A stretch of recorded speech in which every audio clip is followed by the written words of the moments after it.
Rejeição. Comentário de Mário Persona. Jesus fala agora de sua rejeição. Vim trazer fogo à terra. E como gostaria que já estivesse aceso, mas tenho que passar por um batismo, e como estou angustiado até que ele se realize. Vocês pensam que vim trazer paz à terra? Não, eu lhes digo. Pelo contrário, vim trazer divisão. De agora em diante haverá 5 numa família divididos uns contra os outros, 3 contra 2 e 2 contra 3. Estarão divididos pai contra filho, filho contra pai, mãe contra filha, filha contra mãe, sogra contra nora e nora contra sogra. Lucas 12, versículo 49 em diante. Se você achou que ao se converter a Cristo a vida seria tranquila, já deve ter percebido que não é bem assim. Quando os anjos anunciaram a chegada de Jesus ao mundo, eles proclamaram: glória a Deus nas alturas e paz na terra aos homens aos quais ele concede o seu favor, lá em Lucas 2. Teria havido paz se Jesus não fosse rejeitado, mas ele foi. A sua encarnação trouxe fogo à terra, e tão logo nasceu, os homens já queriam matá-lo. A sua vida santa era demais para eles suportarem. A luz veio ao mundo, mas os homens amaram as trevas e não a luz, porque as suas obras eram más. Quem pratica o mal odeia a luz e não se aproxima da luz, temendo que as suas obras sejam manifestas. Isso está em João 3,19. Enquanto Jesus andou aqui, o juízo de Deus se manifestava pelo fogo que queimava as consciências. Ainda não era a hora do fogo literal do juízo de Deus ser derramado sobre a humanidade culpada. Pois Deus enviou o seu Filho ao mundo não para condenar o mundo, mas para que ele fosse salvo por meio dele. Deus em Cristo estava reconciliando consigo o mundo, não lançando em conta os pecados dos homens. Isso João diz no capítulo 3 do seu Evangelho, e Paulo em 2 Coríntios 5. Jesus diz que tem ainda que passar por um batismo, que seria a sua morte na cruz, recebendo sobre si o fogo do juízo de Deus por causa do pecado. Se o grão de trigo não cair na terra e não morrer, continuará ele só, mas se morrer, dará muito fruto. João 12. Jesus morreu, ressuscitou e subiu à glória, consumando assim a obra que o Pai lhe tinha dado. Enquanto andou aqui, a sua presença acendeu o fogo do juízo.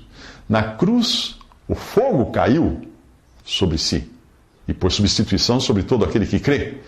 Para o incrédulo, porém, ainda resta a perspectiva futura do fogo eterno.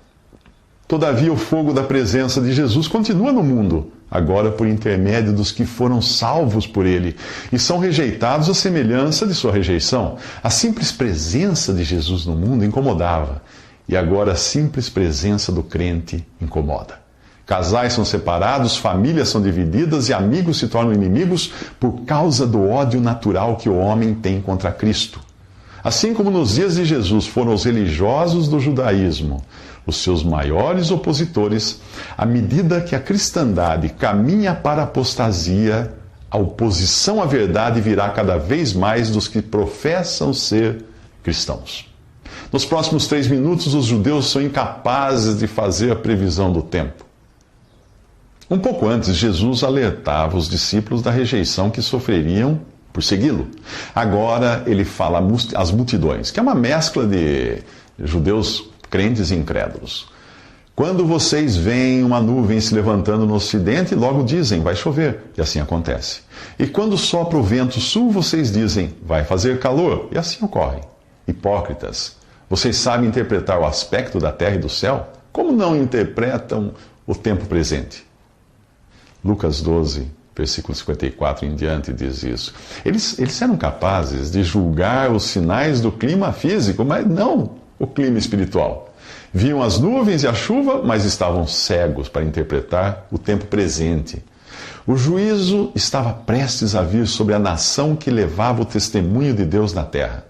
Logo depois, Jesus diria do templo, não deixarão pedra sobre pedra, porque você não reconheceu o tempo em que Deus a visitaria. Isso está em Lucas 19. Esse tempo era o momento da visita do Emanuel, nome usado para anunciar o nascimento de Jesus e que significava Deus conosco. Durante séculos, o povo esperou pelo Messias e agora o rejeitavam por ele não se encaixar em seus planos. Orgulhosos de sua religião, os judeus estavam cegos para sua própria degradação e ruína. Em outra ocasião, eles diriam: somos descendentes de Abraão e nunca fomos escravos de ninguém. João 8,33 diz isso. Eles sequer percebiam que estavam sob o jugo do invasor romano e trabalhavam para o sustento do inimigo. A história se repetiria quando o sistema religioso cristão, batizado profeticamente de Babilônia, passasse a se vender como uma prostituta. Os reis da terra se prostituíram com ela à custa de seu luxo excessivo. Os negociantes da terra se enriqueceram. Isto está em Apocalipse 18:3. Assim como aconteceu com Israel, a igreja falhou miseravelmente como um testemunho de Deus na terra. Dos ricos palácios do Vaticano aos pregadores de prosperidade da TV, passando pelas articulações políticas do protestantismo fundamentalista, tudo na cristandade cheira ao mundano. Ela vive exatamente da mesma maneira que os judeus dos tempos de Jesus viviam, no mundo e para o mundo. Algumas frases das cartas às 7 igrejas de Apocalipse resumem a mensagem que Jesus tem para a igreja hoje. Sei onde você habita, onde está o trono de Satanás. Você tem fama de estar viva, mas está morta, porque você é morna, nem frio nem quente. Estou a ponto de vomitá-la da minha boca. Você é miserável, digna de compaixão, pobre, cega e nua. Isto você encontra nos capítulos 2 e 3 de Apocalipse. E você?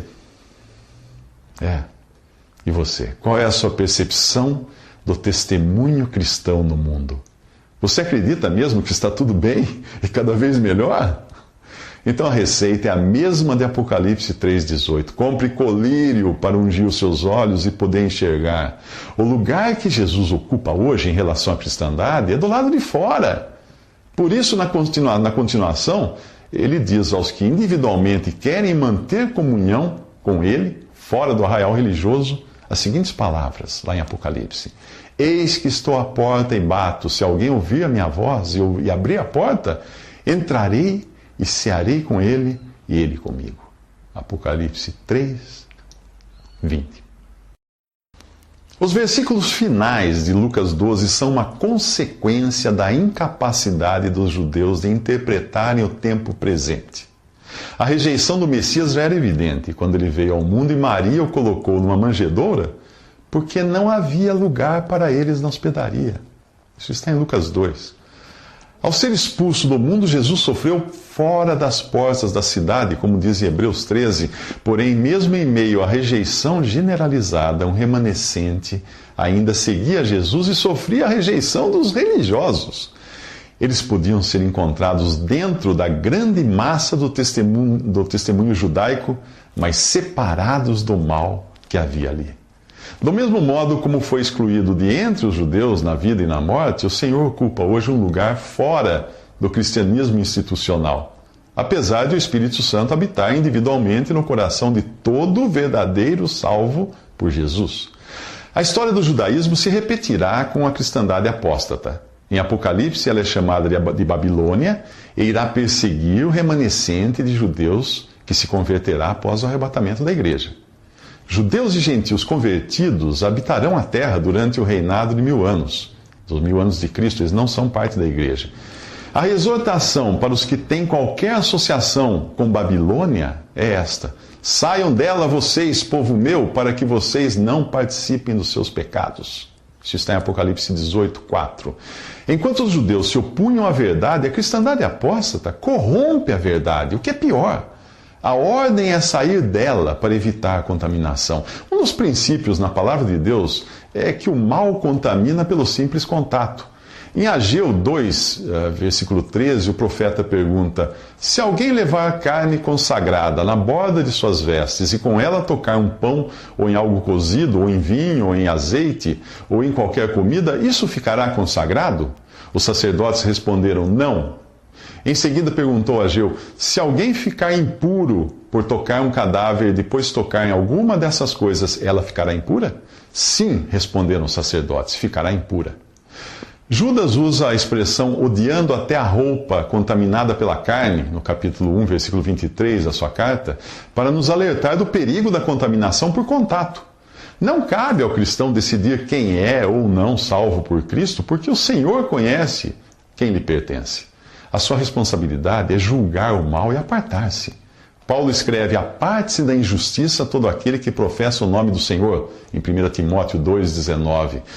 Por não saberem julgar ou interpretar o tempo presente, Jesus repreende os judeus usando de um exemplo que mostra a importância de se saber julgar, falando de coisas que todos nós tememos ter de enfrentar, como magistrado, juiz, oficial de justiça, prisão.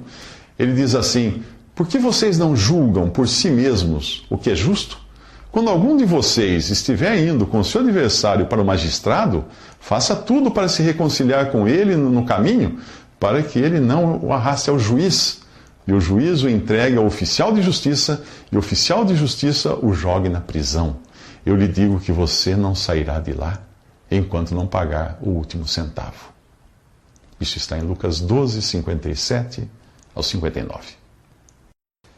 O capítulo 12 do Evangelho de Lucas terminou com o fracasso dos judeus em julgar e discernir o tempo da chegada do Messias. Agora o capítulo 13 revela o orgulho individual e nacional do povo.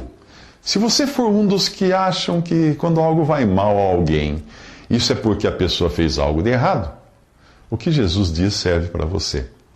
E para mim também, pois não existe um ser humano que não goste de apontar o dedo para as falhas dos outros, para desviar a atenção de si mesmo. Os judeus vão a Jesus contar dos galileus, aos quais Pilatos teria mandado matar enquanto ofereciam sacrifícios a Deus. A intenção deles é maliciosa, e Jesus percebe isso. Os habitantes da Judéia não toleravam os da Galileia, e os consideravam inferiores. O comentário de Natanael no Evangelho de João sobre Nazaré, cidade da Galileia, revela a opinião comum na Judéia. Quando Filipe avisou Natanael que tinha encontrado Jesus de Nazaré, cidade da Galileia, a sua reação foi: Nazaré? Pode vir alguma coisa boa de lá? Isso está em João capítulo 1. Jesus não se limita a comentar o caso dos galileus, mas acrescenta outro também trágico: o desmoronamento de uma torre em Siloé, que causou a morte de 18 pessoas. Aquele que sonda os corações certamente sabe o que se passa no interior desses judeus orgulhosos de seu território e por isso mostra que os habitantes da Galileia eram tão pecadores quanto os da Judéia. Vocês pensam que esses galileus eram mais pecadores que todos os outros por terem sofrido dessa maneira? Eu lhes digo que não, mas se não se arrependerem, todos vocês também perecerão. Ou vocês pensam que aqueles 18 que morreram quando caiu sobre eles a torre de Siloé eram mais culpados do que todos os outros habitantes de Jerusalém? Eu lhes digo que não, mas se não se arrependerem, todos vocês também perecerão. Ao invés de eles pensarem na crueldade de Pilatos, provavelmente suspeitavam da conduta das vítimas, dos galileus. No judaísmo, que era um sistema religioso de causa e efeito, bênção e prosperidade eram prometidas como recompensa para a obediência, enquanto para os desobedientes sobravam as adversidades, doenças e morte. Mas Jesus ensina algo que vai muito além do pensamento judeu. Aos olhos de Deus, todos, absolutamente todos, são igualmente culpados e merecem morrer a menos que se arrependam. A carta aos Romanos diz que todos pecaram e estão destituídos da glória de Deus. Assim também a morte veio a todos os homens, porque todos pecaram. Isso está em Romanos 3 e também Romanos 5. Você já se enxergou nesse todos? Ou será que você é como os da Judéia, que se achavam menos culpados que os da Galileia? Nos próximos 3 minutos, Jesus decreta o fim do judaísmo.